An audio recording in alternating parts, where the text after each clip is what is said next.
Gawn ni'n dangos hen gemau yr Esbydorec dros yr wythnosau nesaf, ac un ohonyn nhw yw y gêm yn erbyn y Seintiau Newydd yn y cwpan, pan nath y wal ddisgyn, gol Darren Thomas.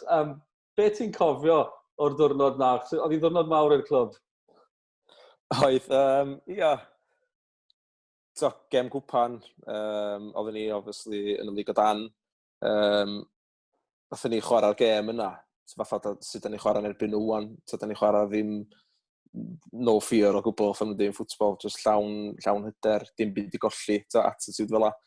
Dwi jyst yn cofio'r diwrnod, oedd hi'n diwrnod oer, ond oedd hi'n braf hefyd. Oedd hi'n diwrnod edrych yn diwrnod neis, ond oedd hi'n oer o gêm, dwi'n cofio.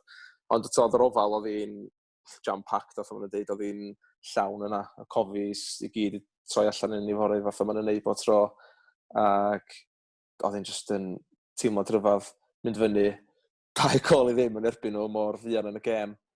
Ac yr incident o'r wal yn mynd lawr wedyn, a dwi dal i ddeud, os ni ddim wedi cael y disruption yna, ma'n deud, ella sy'n ni wedi gallu gael rhywbeth allan o'r gêm na. Ond na, dwi'n falch oedd y gêm yn cael ei ail ddarllediad teli, achos mae'n rhywbeth i edrych ymlaen i wan tra da ni adra.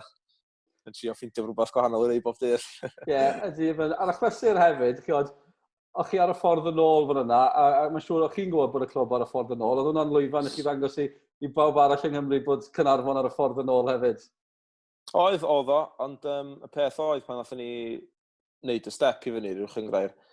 Oedd na lot o bobl yn dweud yna, na if nhw lawr yn syth, achos mae pobl efo gêm o cwpan, maen nhw yn codi i gêm yr extra 10-15% na, ond oedden ni fel chwaraewyr, yr staff, oedden ni'n gwybod oedden ni yn digon da i wneud y step, a oedden ni jyst gorau dangos iddyn nhw yn y tymor gyntaf ac y tymor yma, bod da ni digon da i wneud yn gyson, ac da ni na i competio bob wythnos dim jyst i'r gêm o cwpan.